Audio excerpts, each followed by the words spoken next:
दर्शकों, इस वक्त हमारे समक्ष है डॉक्टर दिलीप डोनेकर। सर, आप naturopathy heart and cancer care centre है आपका। सबसे पहले तो सर आपका स्वागत है और आपका अभिनंदन कि आपको विजनरी समिट अवार्ड से सम्मानित किया गया। राइट। और कौन बनेगा करोड़पति में आप अमिताभ बच्चन जी से मिले, वार्तालाप हुआ आपका। राइट। तो सर हम आपसे ये जानना चाहेंगे कि जो नेचुरोपैथी कैंसर केयर जो है, इसमें आपके एक विशेष उपलब्धि है।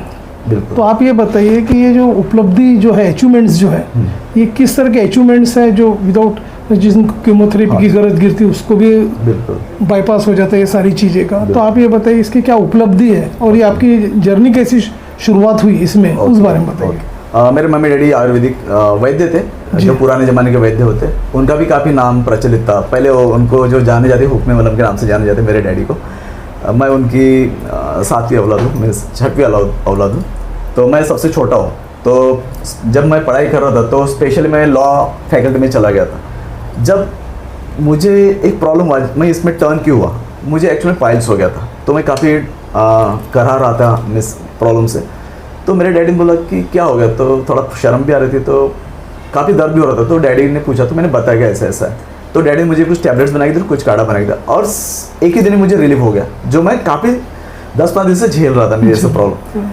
तो मेरे डैडी बोलते थे कि ब्लैक कोट छोड़ो, वाइट कोट पहना है, डॉक्टर की तरफ आ। तो मैंने एक बार सोच लिया, मतलब नहीं, अभी डैडी को फॉलो करना पड़ेगा। फिर उसके बाद मैंने फिर डॉक्टर की पढ़ाई किया, इसमें MD PhD किया सब कुछ, और बाद में जर्नी मेरी चालू हो गई। और लॉट्स ऑफ पेशेंट में ठीक, आज मैं 16-17 साल से प्रैक्टिस कर रहा हूँ। मेरे 3 हॉस्पिटल है, नागपुर, मुंबई और दुबई। और एशिया का बिगेस्ट जो हॉस्पिटल बन रहा है वो केडवा सामनेर में, वो 60 एकर्स में मेरी लैंड है, वहाँ बन रहा है। वो एशिया का बिगेस्ट हॉस्पिटल, उसमें हेलीपैड से लेकर सब कुछ है। एक्चुअली मैं वो लंदन और दुबई के लिए मैं बना रहा हूँ, क्योंकि वहाँ के भी मेरे काफ़ी पेशेंट्स हैं अदर कंट्री के। तो कहने का तात्पर्य ये है कि आयुर्वेदिक जो है और नेचुरोपैथी काफ़ी पुरानी पद्धति है। जीवक जी, जैसे गौतम बुद्ध कालीन जीवक होते थे, तो उनका भी काफ़ी काम उनका नाम प्रचलित था। तो मैं उनका अंश हूँ, अंश बनना चाह रहा हूँ।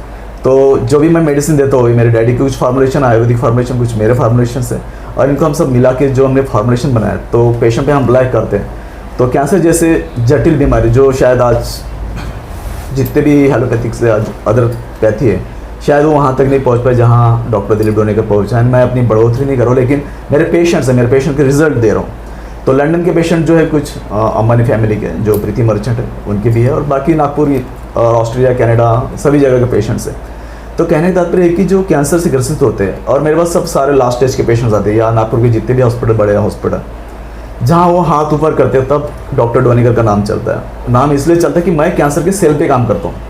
कैंसर के सेल पे काम होना चाहिए। आप जैसे किसी को माउथ कैंसर है, किसी को ब्रेस्ट कैंसर, तो आप उसका नोट्स निकाल के फेंक रहे हैं। नोट्स निकाल के फेंकने में कुछ नहीं होगा।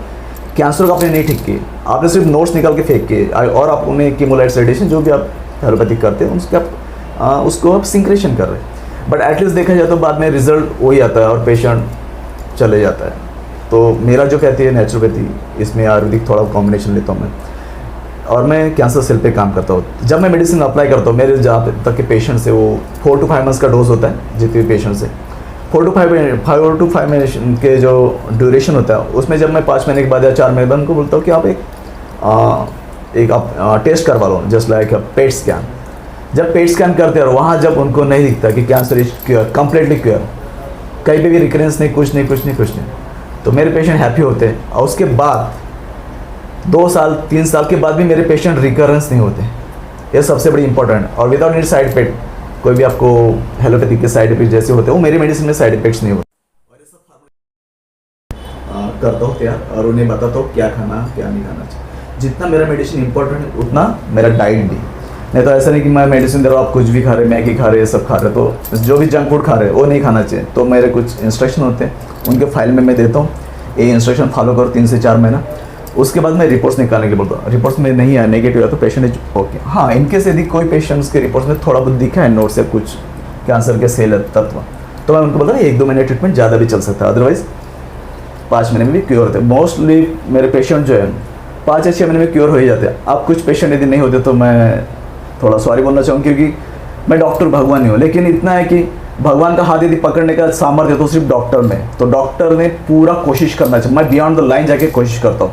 इवन जहाँ डॉक्टर ने हाथ ऊपर कर दिया, जो भी एलोपैथिक बड़े हॉस्पिटल, वहाँ डॉक्टर डोनेकर शुरू होता है। क्यों होता है? क्योंकि मुझे पता है मेडिकल एग्जामिनेशन कैसा होता है, पेशेंट की मानसिक और शारीरिक वो दोनों को देखना पड़ता है। ऐसा नहीं कि आप पेशेंट चाह नहीं रहा और आप उसको कर रहे, तो सबसे पहले मैं उनको मेंटली ठीक करता हूँ, देन फिजिकली। सर जैसे कि हम सभी जानते हैं कि कैंसर बोले तो एक फियर पैनिक हो जाता, बिल्कुल, एक समाज में स्टिग्मा भी माना जाता। हाँ, राइट। तो अब जैसे कि जो आज के जो परिवेश जो चल रहा है, जैसे कि अपना सेडेंटरी लाइफस्टाइल हो गई है, और सेकंड थिंग कैसे कई तरह के कैंसर हो रहे हैं, lungs cancer, ovary cancer, breast cancer, तो हर कैंसर पे आपकी ये जो थेरेपी है कारगर है क्या, उस बारे में? हाँ, मेरे जो मेडिसिन से या मैं जो फॉर्मुलेशन बनाता हूँ सारे कैंसर पे कारगर होता है, लेकिन सब कैंसर पे अलग अलग होता है। ऐसा नहीं कि मैं सारे पेशेंट को एक ही मेडिसिन देता हूँ। हाँ, पेशेंट को देख के उनकी रिपोर्ट्स देख के फिर मैं फॉर्मुलेशन बनाता हूँ। फॉर्मुलेशन बनाने में मुझे आधा एक घंटा लगता है। एग्जामिनेशन करने के बाद आधे घंटे बाद उनको मेडिसिन प्रिपरेशन करता हूँ, और कैसा खाना क्या खाना वो सब रिस्ट्रिक्शन रहते हैं, और क्या नहीं खाना चाहिए वो भी मैं देता हूँ। उस तरह से उनको मैं कैंसर का ट्रीटमेंट करता हूँ। और दूसरी एक बड़ी बात है कि और एक दो पेशेंट्स हैं, जैसे लंदन के कुछ पेशेंट्स हैं जिनको ओवरी कैंसर था, जिनको डॉक्टर ने बोलते कि ओवरी निकालना पड़ेगा, और metastatic cancer in the sense 4 stage. ऐसे बहुत सारे केस आप मेरे इंटरव्यू में देखोगे, गूगल में सर्च करके तो पता चलेगा। तो लास्ट स्टेज कैंसर उन्होंने कीमोलाइट रेडिएशन सब कुछ लिया, then chemotherapy, immunotherapy, then target therapy, इतने सारे थेरेपी है। मिस लंदन में भी, मैं लंदन में रह के आ चुका हूँ, प्रीति मर्चेंट के पेशेंट्स हैं और भी पेशेंट्स हैं। तो उन्हें मैंने 6 महीने में ठीक किया, और जब उन्होंने रिपोर्ट निकाला तो रिपोर्ट नेगेटिव, कहीं पे भी ब्लॉक्स नहीं, कहीं पे भी कैंसर के तत्व नहीं, और सारा रिपोर्ट क्लियर ऑन रिकॉर्ड मेरे पास सबूत है। सर अमूमन देखा गया है कि जो कैंसर जो है कॉस्टली ट्रीटमेंट माना जाता है, और सेकंड थिंग लोगों के मन में ये भावना होती है काफ़ी पेनफुल भी होता है। राइट। तो अभी जैसे कि अभी जो चल रहा है, जैसे कि कई हॉस्पिटल्स जो है जो ECP थेरेपी जो कराते हैं, वो बोलते ब्लॉकेज हटा देंगे विदाउट एनी चीरफाड़, आपका ब्लॉकेजेस हट जाएगा, हार्ट्स के प्रॉब्लम सॉल्व हो जाएगी। वो जो थेरेपी होती है और आपकी जो नेचुरोपैथी थेरेपी है, ये दोनों में क्या डिफरेंस है? डिफरेंस है मेरे थेरेपी में और उनके थेरेपी में डिफरेंस है। जैसे वो ब्लॉक्स लगाते पैर में, पैड लगा के उनको कुछ टाइम तक वो रिलीफ हो जाता है, बट बाद में देखो तो अल्टीमेटली 6-7 महीने में, कुछ साल के बाद जैसे थे वैसे। तो मेरा जो ट्रीटमेंट मैं कंप्लीटली, मैं सबसे पहले उसके कॉज पे काम करता हूँ। मीन्स कॉज क्यों हुआ है, क्योंकि कोई भी चीज़ होती है, आप यहाँ आए तो कुछ ना कुछ कोई रीज़न की वजह से है, तो कुछ ना कुछ रीज़न होता है। भगवान बुद्ध ने बोला कि कोई भी रीज़न से कोई किसी को आता नहीं, इक्वेशन बनते हैं। तो सिंपल थिंग है, यदि कुछ हुआ है तो उसका रीज़न है। जैसे कैंसर होता है, कैंसर ऐसा किसी को भी नहीं होता। आपका डाइट शेड्यूल क्या है? यदि आप डेली दूध पीते होगे, आप में एसिडिटी बनती होगी पेट में, तो आपको कैंसर होना ही होना है, because the cause of cancer acidity. यदि आप तंबाकू गुटखा खाते होगे तो आपको माउथ कैंसर होने के चांसेस ज़्यादा है। तो मेरा कहना इतना कि आप खाइए, सब कुछ खाइए, बट लिमिट में खाइए। आपने पचाते आना चाहिए। आप फिर जहर भी खाइए ना तो भी चलेगा, लेकिन आप पचाते आना चाहिए।